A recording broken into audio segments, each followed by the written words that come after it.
नमस्कार दोस्तों, स्वागत है आपका अपने YouTube channel study with R S Saini में।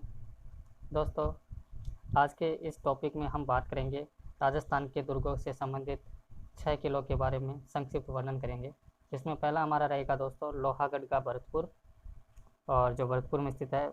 2 नंबर अपना रहेगा पैसौरगढ़, और 3 नंबर रहेगा अपना शेरगढ़ का दुर्ग, 4 नंबर अचलगढ़ का दुर्ग, और उसके बाद तारागढ़ जो बूंदी में स्थित है, और अकबर का किला जो अजमेर में स्थित है।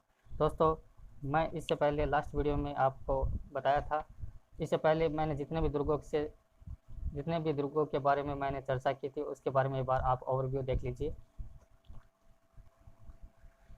तो दोस्तों, इन सारे दुर्गों के बारे में हम डिस्कशन पहले कर चुके हैं। राजस्थान के प्रमुख दुर्गों की व्याख्या जैसे रणथंभौर चित्तौड़गढ़ का और तारागढ़ जालौर का दुर्ग, उसके अलावा अपना मेहरानगढ़ नागौर का दुर्ग जूनागढ़ का और भटनेर का किला, और सोनारगढ़ का किला सिवाना का दुर्ग, जयगढ़ नाहरगढ़ बयाना का दुर्ग, और तिमनगढ़ या तवनगढ़ जो करौली में स्थित है। इन सारे दुर्गों के बारे में मैं आपको पहले बता चुका हूँ, और यदि इनके आप वीडियो नहीं देखे हैं तो मैंने इसका लिंक डिस्क्रिप्शन बॉक्स में दे रखा है, आप वहाँ से जाके भी उनको देख सकते हैं। चलिए आज का ये टॉपिक हम स्टार्ट करते हैं। तो दोस्तों, लोहागढ़ जो भरतपुर में स्थित है, इस दुर्ग के बारे में हम बात करें तो ये आयताकार आकृति में फैला हुआ है दोस्तों। 6.5 वर्ग किलोमीटर में ये दुर्ग फैला हुआ है। कितने? 6.5 वर्ग किलोमीटर। ठीक है दोस्तों, इतना आपको क्लियर करना है। और जो खेमकरण जाट की कच्ची गड्डी पर निर्मित है, जिसे चौबुर्जा के नाम से भी जाना जाता है। किसके नाम से दोस्तों? चौबुर्जा के नाम से इस दुर्ग को जाना जाता है। इतना कंसेप्ट आपको याद करना है। इसका निर्माण 18वीं सदी में सूरजमल के द्वारा किया गया था। लोहागढ़ का जो निर्माण किसके द्वारा किया गया था? सूरजमल के द्वारा। ठीक है। और इस दुर्ग के चारों तरफ मिट्टी से निर्मित परकोटा है, जो लगभग 27 फुट ऊंचा व 30 फुट चौड़ा है। 27 फुट और 30 फुट इसकी चौड़ाई है, जो तोपों के गोलों से भी नहीं तोड़ा जा सकता। प्राचीर के चारों तरफ सुजानगंगा नहर पारिका का काम करती है। ठीक है दोस्तों, प्राचीर जो है इस दुर्ग के चारों ओर, उसके चारों तरफ सुजानगंगा नहर है जो पारिका का काम करती है। बात करें इसके बारे में आगे। 1765 ईस्वी की बात है। जवाहर सिंह ने दिल्ली के किले के अष्ट धातु के किवाड़ों को लाकर इस दुर्ग में स्थापित किया। किसने? जवाहर सिंह ने। जवाहर सिंह के द्वारा 1765 ईस्वी में दिल्ली के किले से अष्ट धातु के किवाड़ को लाकर इस दुर्ग में जवाहर सिंह के द्वारा स्थापित किया गया था। और इन किवाड़ों के संदर्भ में कहा जाता है कि 1303 ईस्वी में अलाउद्दीन खिलजी के पुत्र खिज्र खान ने चित्तौड़ के दुर्ग से उतारकर इन्हें दिल्ली भेजा था। किसने भेजा था? खिज्र खान ने। और खिज्र खान कौन था दोस्तों? अलाउद्दीन खिलजी का पुत्र था, जिसने 1303 में चित्तौड़ के दुर्ग से उतारकर इन्हें दिल्ली में स्थापित कर दिया गया था। मैं यहाँ पे लिख देता हूँ, खिज्र खान जो अलाउद्दीन खिलजी के पुत्र थे। इस दुर्ग में 1804 से 1805 ईस्वी तक होलकर ने शरण ली थी। किसने ली थी? होलकर ने इसमें शरण ली थी। जनरल लेक अथक प्रयास के पश्चात भी इस दुर्ग को नहीं जीत सका। कौन नहीं जीत सका दोस्तों? जनरल लेक नाम का एक अंग्रेज अधिकारी था दोस्तों। इसने लाख कोशिश के बाद भी इस दुर्ग को नहीं जीत सका वो। और लेक की असफलता पर चार्ल्स मेटकांग ने कहा, ब्रिटिश फौज की अजेयता भरतपुर के दुर्भाग्यपूर्ण घेरे में दब गई। किसने कहा था ये? ब्रिटिश फौज की भरतपुर के दुर्भाग्यपूर्ण घेरे में दब गई। ये खतीना है अपना चार्ल्स मेटकाफ। इन्होंने अंग्रेजों की असफलता के परिचय देते हुए इस दुर्ग के संदर्भ में ये बातें कही थी। और देखिए, भरतपुर के दुर्ग के बारे में एक पंक्ति है जो इस प्रकार है, 8 फिरंगी 9 गोरा, लड़े जाट का 2 छोरा। तो एग्जाम में ऐसा पूछा जा सकता है कि 8 फिरंगी 9 गोरा, लड़े जाट का 2 छोरा, ये पंक्ति किस दुर्ग से संबंधित है? तो अपना लोहागढ़ के दुर्ग से संबंधित है। अब देखिए, अंग्रेजों की पराजय की खुशी में भरतपुर के महाराजा रणजीत सिंह ने फतेह बुर्ज का निर्माण किया था। किसने किया था? महाराजा रणजीत सिंह ने क्या निर्माण किया था?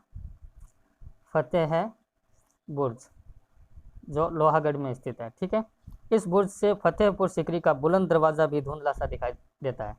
तो यानी फतेहपुर सीकरी का जो बुलंद दरवाज़ा है, उस दरवाजे से भी ये बेहतरीन दरवाज़ा था, जिसका निर्माण रणजीत सिंह के द्वारा किया गया था, और उस दरवाजे का नाम क्या था? फतेह बुर्ज। ठीक है, चलिए आगे बात करते हैं हम भैंसरोडगढ़ के दुर्ग के बारे में। कौन सा दुर्ग है? भैंसरोडगढ़। देखिए, भैंसरोडगढ़ के दुर्ग के बारे में हम मुख्य चर्चा करेंगे, क्योंकि इस दुर्ग के संदर्भ में एग्जाम में काफ़ी बार क्वेश्चन इम्पोर्टेंट बनते हैं, और एग्ज़ाम की दृष्टि से ये काफ़ी इम्पोर्टेंट भी है भैंसरोडगढ़ का दुर्ग। तो बात करते हैं कि ये स्थित कहाँ है। ये चंबल व बामनी नदी के संगम पर बना है। तो ये जो दुर्ग है, ये जलकोटी दुर्ग का, यह दुर्ग गागरोन के दुर्ग के समान भी अभेद है। यानी जल दुर्ग में भी इस दुर्ग को सम्मिलित किया जाता है, जल दुर्ग। ठीक है, और गागरोन के दुर्ग के समान भी अभेद है। यानी ये दुर्ग जो है, ये गागरोन दुर्ग के नाम से भी इसको जाना जाता है। ठीक है, इस दुर्ग का निर्माण कर्नल टोड के अनुसार, ये जो अंग्रेज अधिकारी है कर्नल टोड, इनके अनुसार 2 व्यक्तियों के द्वारा बनाया गया था। देखिए, बात स्पेशल इसमें ये है कि इससे पहले हमने जितने भी प्रकार के दुर्ग पढ़े थे, उनका निर्माण किसी न किसी रूप में कोई महाराजा या महाराणा या कोई शासक, सेनापति, इनके द्वारा बनाया गया था। लेकिन इस दुर्ग जो ये भैंसरोडगढ़ का दुर्ग है, इसका निर्माण 2 व्यापारियों के द्वारा बनाया गया था। एक का नाम था यहाँ पे भैंसा शाह है। ठीक है, और दूसरा था यहाँ पे रोड़ा। तो ये रोड़ा कौन था? ये एक बंजारा था। कौन था? बंजारा। ठीक है, तो इन दोनों ने मिलकर भैंसरोडगढ़ के दुर्ग का निर्माण किया था। लेकिन क्यों किया था? क्योंकि वर्षा ऋतु में उनकी जो गाय थी, बैल थे, उनकी सुरक्षा के लिए इस दुर्ग का निर्माण किया गया था। इसे राजस्थान का वेलोर भी कहते हैं। क्या कहते हैं? वेलोर। ये इम्पोर्टेंट है, एग्जाम में कई बार पूछा भी गया है कि राजस्थान का वेलोर किसे कहते हैं। तो अपना भैंसरोडगढ़ के दुर्ग को भी राजस्थान का वेलोर कहा जाता है। ठीक है, चलिए आगे बात करते हैं हम शेरगढ़ का दुर्ग। ठीक है, बात करते हैं शेरगढ़ का दुर्ग। तो ये कहाँ है दोस्तों? ये है अपने बारां जिले में स्थित है, और परवन नदी के किनारे पे ये दुर्ग है, शेरगढ़ का दुर्ग। कौन सी नदी? परवन नदी। परवन नदी के किनारे पे बना ये दुर्ग बारां जिले में स्थित है, और इसका प्राचीन नाम कोसवर्धन था। क्या नाम था इसका? इसका प्राचीन नाम था अपना कोसवर्धन। ठीक है, इसका निर्माण संवतः 870 में नागवंशीय शासक देवदत्त ने करवाया था। 870 ईस्वी में किसने करवाया था? नागवंशीय शासक। नागवंशीय शासक कौन था? देवदत्त। देवदत्त के द्वारा इस दुर्ग का निर्माण किया गया था, शेरगढ़ के दुर्ग का। शेरशाह सूरी ने इस दुर्ग की मरम्मत कराई तथा उसे शेरगढ़ का नाम दिया। शेरशाह सूरी ने जब इस दुर्ग का उन्होंने अनेक मरम्मत की थी, तो उसके बाद में इस दुर्ग का नाम रखा गया था शेरगढ़। ठीक है, चलिए, यह किला द्विस्तरीय है। श्री कल्याण राय जी का मंदिर प्रसिद्ध है इस दुर्ग में। जो ये शेरगढ़ का दुर्ग है, इसमें कल्याण राय जी का मंदिर प्रसिद्ध है। ठीक है, तो चलिए आगे बात करते हैं। अगला हमारा दुर्ग है दोस्तों अचलगढ़ का दुर्ग। अचलगढ़ का दुर्ग। देखिए, आबू के निकट अरावली की पहाड़ी पर स्थित इस दुर्ग का निर्माण महाराणा कुंभा ने 1452 ईस्वी में करवाया था। 1452 ईस्वी में महाराणा कुंभा के द्वारा इस दुर्ग का निर्माण करवाया गया था। कहाँ पे स्थित है ये दुर्ग? आबू के निकट है, आबू, अरावली पर्वत की पहाड़ियों में। ठीक है, और देखिए, यद्यपि इस दुर्ग का निर्माण तो बहुत पहले परमारों द्वारा ही कराया गया था, कुंभा ने इसकी मरम्मत कराकर इसे नया रूप दिया था। इस दुर्ग का, ये जो अचलगढ़ का दुर्ग है, इसका निर्माण तो बहुत पहले हो चुका था। परमार जो शासक थे अपने परमार, उन्होंने इस अचलगढ़ के दुर्ग का निर्माण करवाया था, लेकिन इसकी वास्तविक जो मरम्मत करवा कर उसको रूप दिया गया था, ये अपना महाराणा कुंभा के द्वारा दिया गया था। ठीक है, इस दुर्ग की तलहटी में चारण कवि दुर्सा आड़ा की पीतल की मूर्ति लगी हुई है। इसमें 2 प्राचीन जैन मंदिर हैं। 2 तो यहाँ पे प्राचीन जैन मंदिर है। ठीक है, जैन मंदिर। और इस दुर्ग की तलहटी यानी नीचे चारण कवि थे दोस्तों, चारण कवि, जिनका नाम था दुर्सा आड़ा। इनकी क्या है कि पीतल की मूर्ति स्थित है, पीतल की मूर्ति लगी हुई है, पीतल की मूर्ति। ठीक है, ये कंसेप्ट आपको अच्छे से क्लियर करना है, क्योंकि अभी अपने ये एग्ज़ाम आने वाले हैं रीट के, और राजस्थान पुलिस है, और इसके अलावा पटवार है। तो इन सारे एग्ज़ामों में ये जो दुर्ग है ये काफ़ी इम्पोर्टेंट बनते हैं, और इनका क्वेश्चन आपको देखने में अवश्य मिलेंगे। चलिए आगे बात करते हैं हम तारागढ़ या बूंदी, तारागढ़ बूंदी का किला। ठीक है दोस्तों, तो चलिए बात करते हैं तारागढ़ बूंदी के बारे में। इस दुर्ग का निर्माण 1354 ईस्वी में किया गया था। 1354 ईस्वी में इस दुर्ग का निर्माण किया गया था। किसके द्वारा किया गया था? बर सिंह के द्वारा, बर सिंह के द्वारा तारागढ़ दुर्ग का निर्माण किया गया था। इस दुर्ग के नीचे मावठा का जलाशय है। दूधा महल, जीवरावा महल, सुख महल, उमेद महल, फूल सागर, 84 खंभों की छतरी आदि महत्वपूर्ण इमारतें हैं। इसमें इमारतें जो है इनके बारे में मैं लिख देता हूँ। एक तो अपना दूधा महल है, दूधा महल। दूसरा है अपना जीवरावा महल।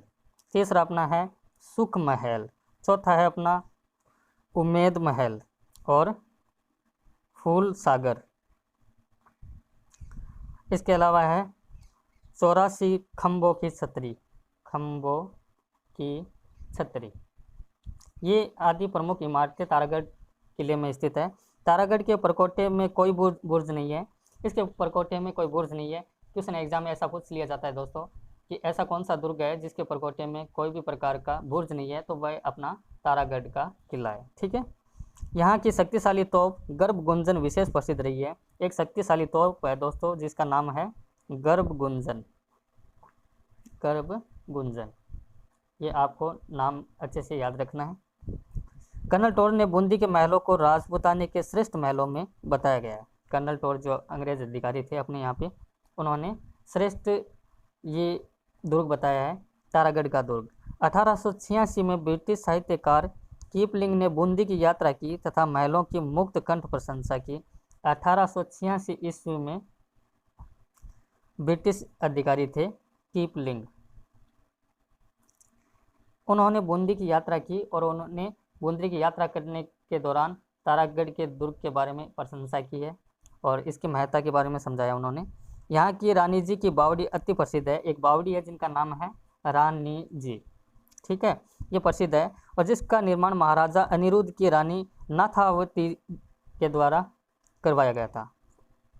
किसके द्वारा करवाया गया था? महाराजा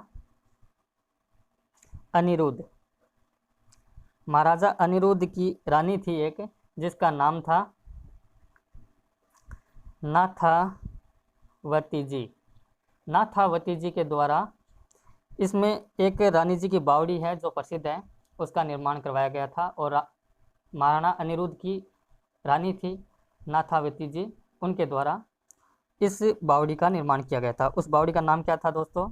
रानी जी। आपको इतना कंसेप्ट क्लियर करना है। ठीक है, चलिए आगे बढ़ते हैं। देखिए, अकबर का जो किला है ये एग्ज़ाम की दृष्टि से काफ़ी इंपॉर्टेंट बनता है, क्योंकि एग्ज़ाम में अकबर के किले के संबंधित बार बार क्वेश्चन पूछे भी गए हैं। तो देखिए, इसका निर्माण किसने किया था? निर्माण इसका किया था अकबर ने। अकबर ने इस किले का निर्माण किया था। इसी किले में बैठकर अकबर ने राणा प्रताप के विरुद्ध व्यूह रचना की थी। अकबर और राणा प्रताप के मध्य युद्ध भी हुए थे, हल्दी घाटी का, अकबर और राणा प्रताप। तो राणा प्रताप के साथ कैसे युद्ध लड़ना है, उनको युद्ध में कैसे हराना है, इन सारी बातों के बारे में विचार विमर्श उन्होंने इसी किले के अंतर्गत किया था अकबर ने। ठीक है, व्यूह रचना की थी। व्यूह रचना का मतलब ऐसा होता है दोस्तों कि ऐसा षड्यंत्र रचना जिससे राणा प्रताप की घेराबंदी की जा सके। यहीं पर जहांगीर ने थॉमस रोज से मुलाकात की थी। जहांगीर जो है अपना मुगल शासक जहांगीर, इन्होंने थॉमस रोज से मुलाकात की थी। थॉमस रोज से मुलाकात इस अकबर के किले में की थी। ठीक है दोस्तों, चलिए आगे देखते हैं। ये अकबर का जो किला है ये राजस्थान का एकमात्र ऐसा दुर्ग है जो मुस्लिम दुर्ग निर्माण पद्धति से बना हुआ है। ये बात आपको अच्छे से कंफर्म कर लेनी है, क्योंकि एग्जाम में ऐसा कंफर्म पूछा जाता है कि मुस्लिम दुर्ग निर्माण पद्धति से बनने वाला राजस्थान का एकमात्र दुर्ग कौन सा है, तो वह है अकबर का किला है। अकबर का किला जो मुस्लिम निर्माण पद्धति से बना हुआ है। ठीक है। अंग्रेजों ने इस दुर्ग में अपना शस्त्रागार बनाया था, तभी से इसे मैगजीन कहा जाता है। इसमें अब एक राजकीय पुरातात्विक संग्रहालय है। अंग्रेजों के द्वारा इस दुर्ग में शस्त्र रखने के लिए एक इमारत बनाई गई थी, जिसे शस्त्रागार के नाम से जाना जाता है, और इसके बाद में इस दुर्ग का नाम मैगजीन दुर्ग के नाम से जाने लगा। मैगजीन। ठीक है। क्वेश्चन ये कई बार पूछा भी गया है कि मैगजीन दुर्ग किसे कहते हैं, तो इसका राइट आंसर अपना होगा अकबर का किला। ठीक है दोस्तों, आज के इस टॉपिक में इतना ही। हमने आज के इस टॉपिक में 6 दुर्गों की व्याख्या की है। तो आई थिंक एग्जाम में आपको अच्छे से इन दुर्गों से संबंधित क्वेश्चन देखने को भी मिलेंगे। आपको ये कंसेप्ट अच्छे से क्लियर करना है। मिलेंगे हम किसी नेक्स्ट वीडियो के साथ, तब तक के लिए जय हिंद, जय भारत।